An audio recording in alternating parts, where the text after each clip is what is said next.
இன்றைய தியானம். தருணம். தேவே, உன் சந்நிதி சேர்வதற்கு தகாத வேளை என்பது ஒன்று இல்லை.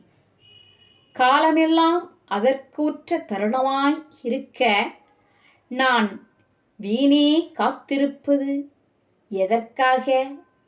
பரமபதத்தின் வாயில் யாண்டும் திறந்து வைக்கப்பட்டு உள்ளது. உள்ளே செல்லலாகாது என்று தடுப்பார் யாரும் இல்லை. நமது துர்புத்தி அங்கு பிரவேசிக்க மாட்டேன் என்கிறது.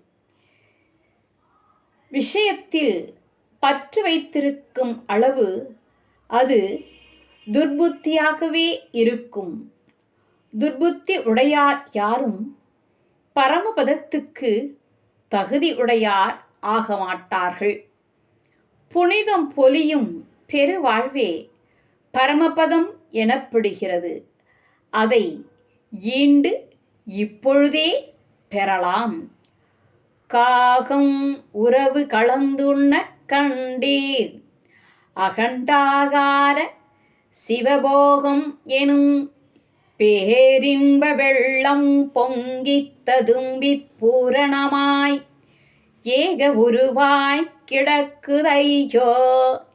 இன்புற்றிட நாம் இனி எடுத்த தேகம் விழும் முன் புசிப்பதற்குச் சேரவாரும் ஜகத்தீரே.